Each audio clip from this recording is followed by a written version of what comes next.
Hello and happy 2026 to all of y'all. This is the first video of 2026. Hopefully not the last one, because I've been all over the place with uploading. And you know what? I just think I'm gonna, for those of you who are watching, I'm just gonna let you all in on what's going on. Yes, there has, again, and I did say in the last video, like it's a motivation. Oh my God. Shit. I'm gonna keep these on. Fuck. Yeah, so I did say that it was a motivation problem, and it is. It truly is a motivation problem. But like the deeper layer behind that is that I unfortunately have a substance problem. And if ever you see I go like days and days and days without posting, these substances are winning. When I start posting, it means that I'm winning this battle that I've been ongoing. It's ongoing battle for the past fucking 12 years. No, I'm not going to get into it. No, I'm not going to talk about it online.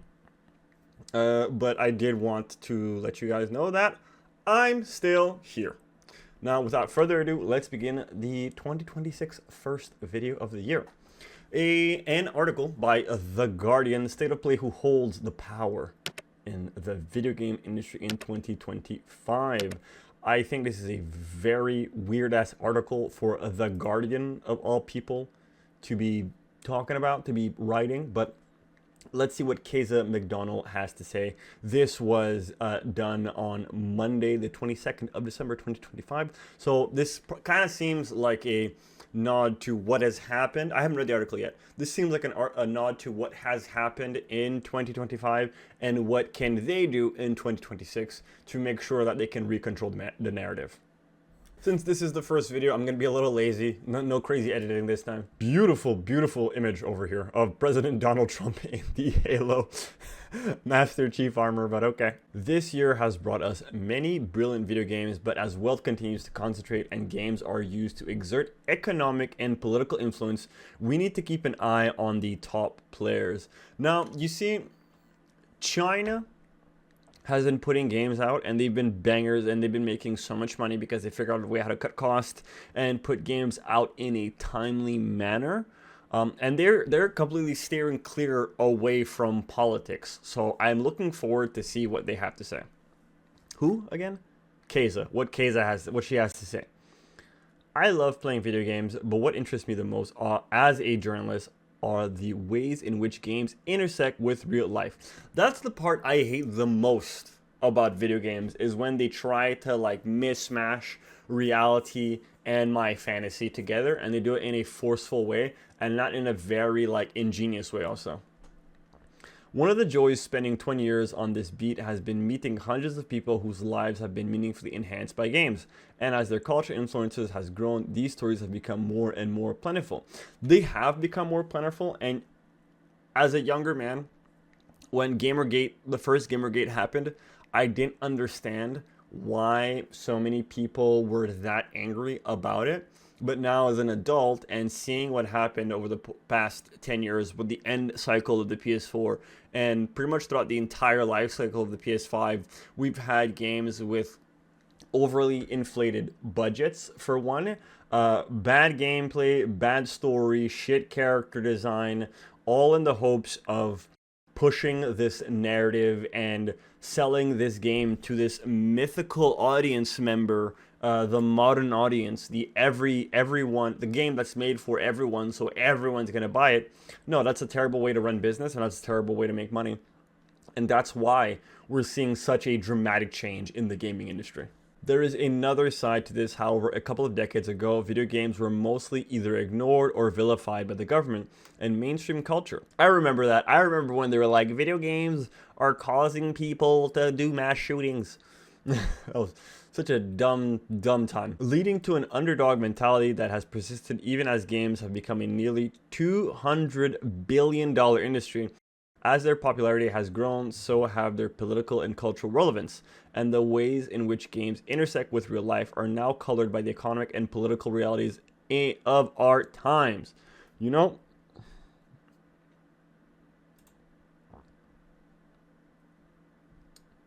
I really feel like You know, I really feel like Black Myth Wukong is a representation of my times in 2024 and 2025. Yeah, also Night Swarm, very representative of what's going on today. Let's see, what else is a good representation? Oh wait, yeah, I know the greatest representation.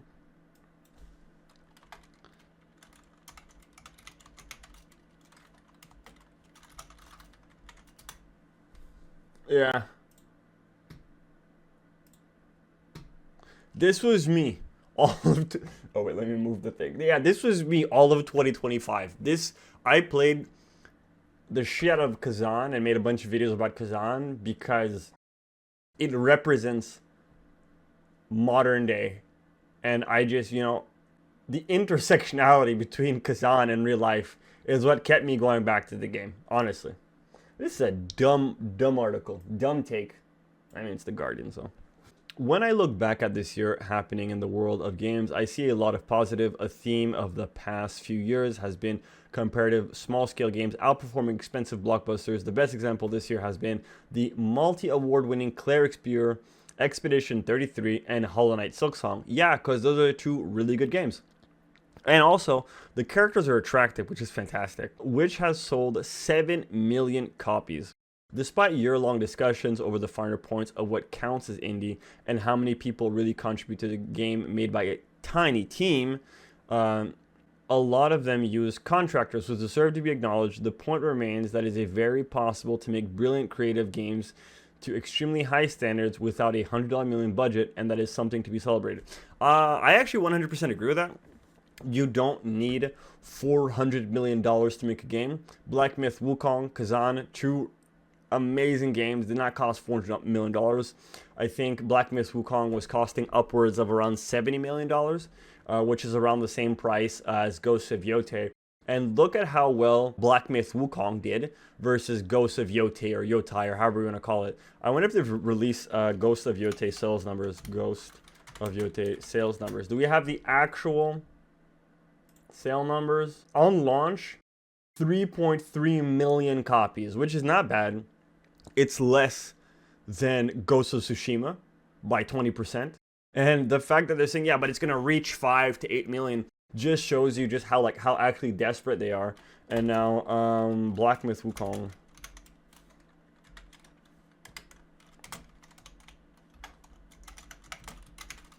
Yeah, so 25 million copies. Yeah, and in the first 2 weeks, it was 18 million copies. So let's just... So I live in Canada, so it's $89.99 a game. That's how much a game is. And then, like, we're not going to add the taxes, so we're just going to do a clear 90 bucks, right? Times 18, 180, 1800, 18,000. God damn. Yeah, so...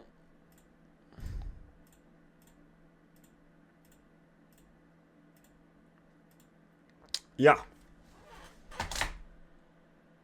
And I know this isn't the exact math because they have to pay publishers and Steam gets a cut and Sony PlayStation gets a cut.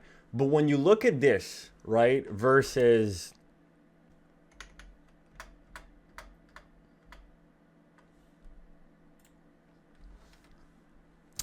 the numbers speak for themselves, okay? I don't need to elaborate on who's doing a good job here. The Nintendo Switch 2 was also finally announced and released this year and has been very well received despite Trump's best efforts to scupper its launch with tariff drama. Yeah, I'm sure Trump was in the Oval Office just going, yeah, we need to mess with Nintendo. They're making too much money.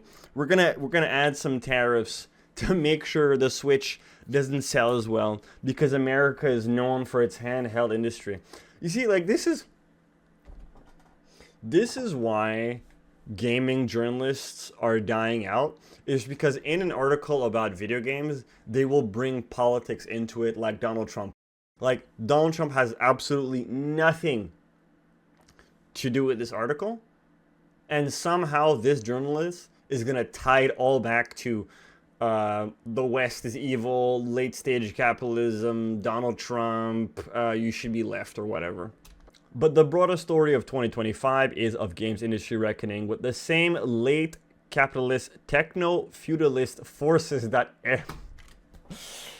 I will try again. I just have a hard time reading bullshit.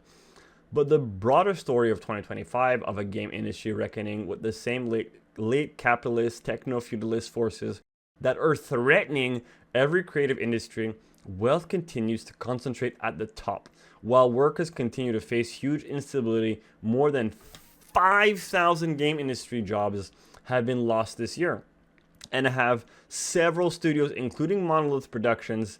AI disruptions is everywhere. Meanwhile, as companies try to force their workforce to justify immense investments in the as yet unprofitable technology, AI-generated artwork and voiceovers have made their ways into some of this year's more successful games, and the pushback has been vociferous. I hate this person so much. Alright, I just want to check out something. So, including Monolith. Oh, okay. So, people at Monolith have lost their jobs. Monolith made two of the greatest games in the world, which is Shadow of Mordor and Shadow of War.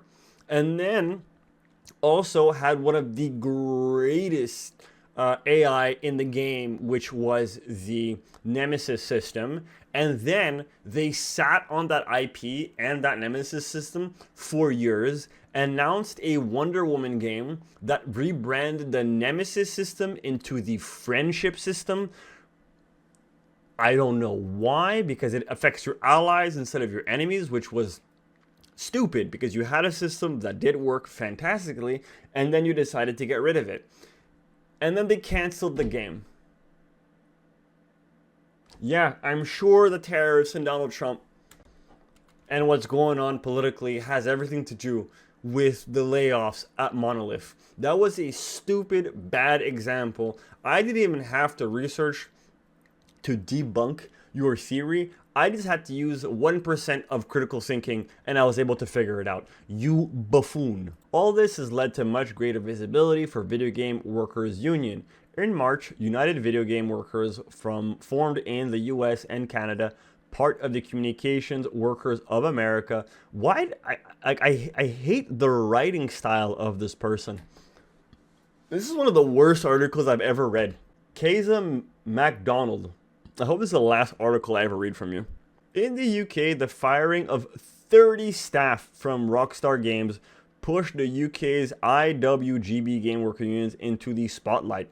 Unionization is slowly becoming more common even in the US, where there is not a strong culture of workplace organization. So Rockstar North. Okay. Oh, well, my bad. I was thinking about Rocksteady, not Rockstar. I mean, when you're looking at it, 30 people being fired isn't that bad. And especially if you're being fired from Rockstar, a game that literally made Red Dead Redemption 2 and is now working on GTA 6, you got fired for a reason. This is not like the mass Ubisoft layoffs where like hundreds of people are being fired on the spot because the game is ass, right? This is a major mega company firing 30 people. I wonder how many, let's see, Rockstar staff. 6,000. 6,000 people work at Rocksteady. A Rockstar, my bad.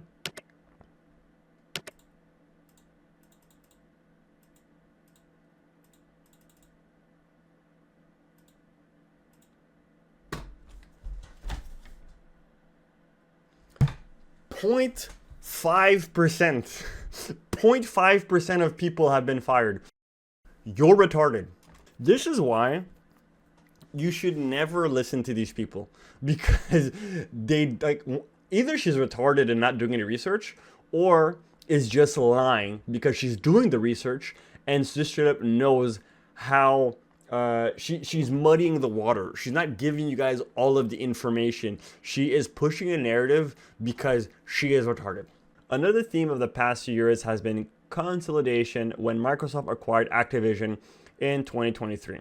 It made me feel very uneasy about the concentration of economic power. Meanwhile, Saudi Arabia's public investment fund has been buying its way into the game industry for years via esports partnerships and companies such as Savvy Games, Groups, and Scopely. But this year it was kicked into high gear by a $55 billion deal for EA. The Saudi also bought Niantic, makers of Pokemon Go. Hopefully they'll make a good Pokemon game now in March. If you're wondering why the PIF is quiet, so ethically troubling, and how these videos game investment forms part of the strategy to whitewash the country's image and that of its royal family, Eurogamer's interview with Human Rights Watch from earlier this year is essential read. Okay, so people in Saudi Arabia are buying American companies to then whitewash the game.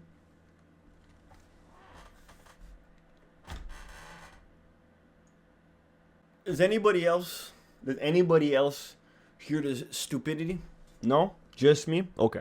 It is like, it takes 3 seconds. It takes 3 seconds of research to completely debunk this article. It is actually staggering to me how much of an idiot this person is working at The Guardian, and how much even dumber the people that read this and don't do any further research. What we see here is money and the power concentrating in the video game world in the same way as in the wider world. And games have immense power to influence people's thoughts and attitude. The most powerful people in the world have started to realize this. He is discovered to be a fake gamer in January after boasting about his Path of Exile 2 character online. Why else would the Trump administration be tweeting an AI-generated image of President Halo's Master Chief, or using Pokemon and Halo memes to recruit for ICE? Why else would right-wing agitators continue to feed culture war spats over Black Samurai in Assassin's Creed or non-binary actors in PlayStation games? Because unlike you dumb motherfuckers, Republicans, mind you, I'm not a Republican voter or a Democrat because I don't live in the US. But the reason why the Republicans are doing this is because they understand the youth and they understand what the youth want.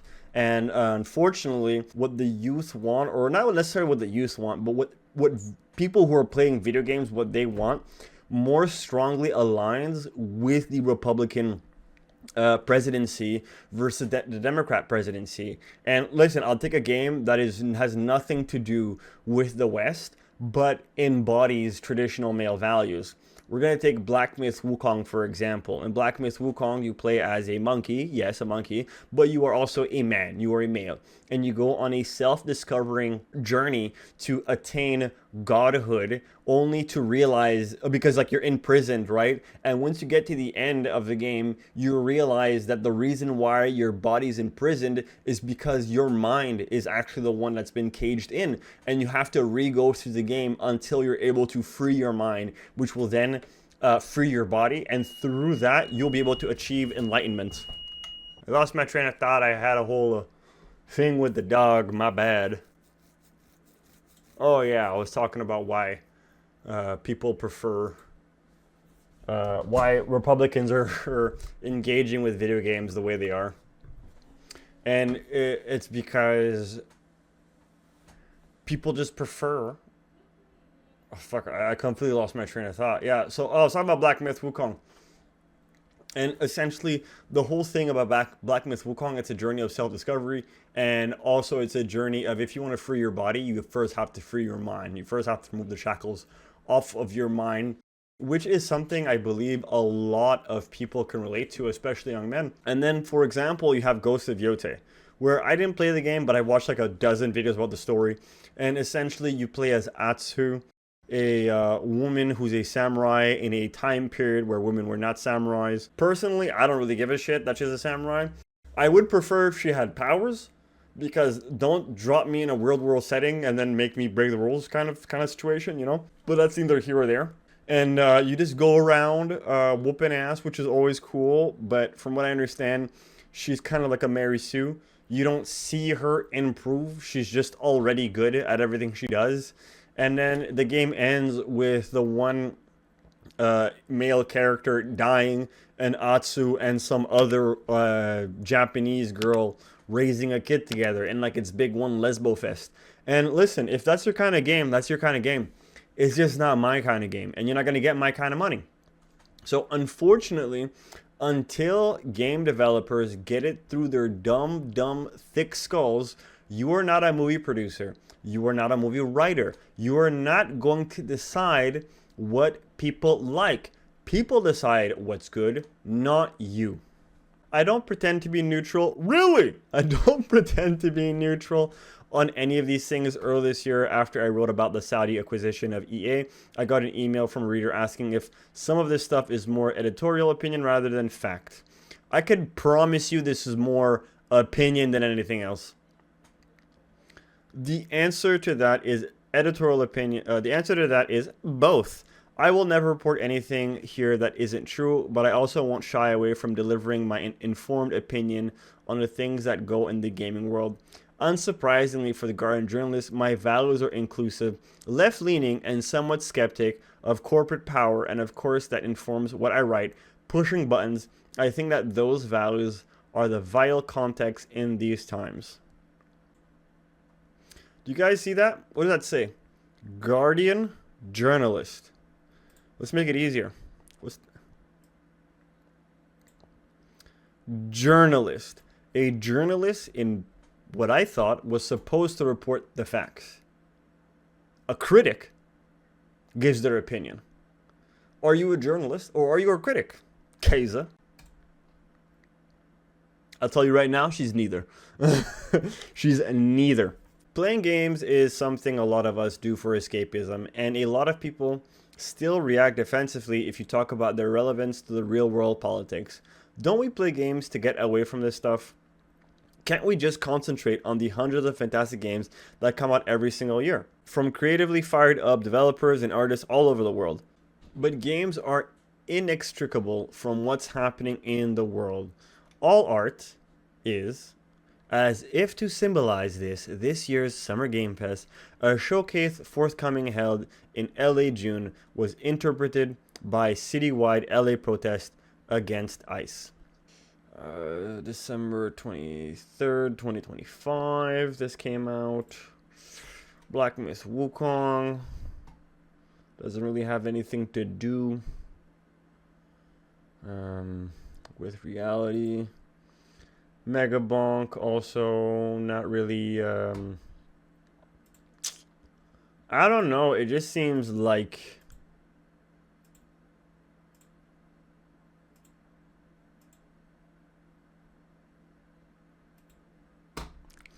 it just feels like a lot of these games have nothing to do with the current socioeconomic leanings of the world. So maybe you should shut the fuck up. I don't know. Crazy. It matters who has power. Games feel so exciting because they often give so much power to the players to carve their own path to their world. As players, we leave an impression on games and they leave an impression on us. In an ideal world, players and developers would be the people who held the power in the video game industry. 2. If we enjoy video games, it is worth keeping an eye on the biggest player. Yeah, you should definitely stop these kind of people from entering the gaming industry because they will 100% ruin the gaming industry for everybody so that they can have their stupid political messages in there. You want to talk about politics in video games? You want to have your messaging in video games? Start a studio, start making games, and watch as nobody buys your stupid game. That's going to be it for today's video. Let me know what you think in the comment section down below. While you're down there, don't forget to like, share, favorite, and subscribe because it puts a smile on my face. With that, I wish you guys a happy 2026, and I'll see you guys next time. Peace.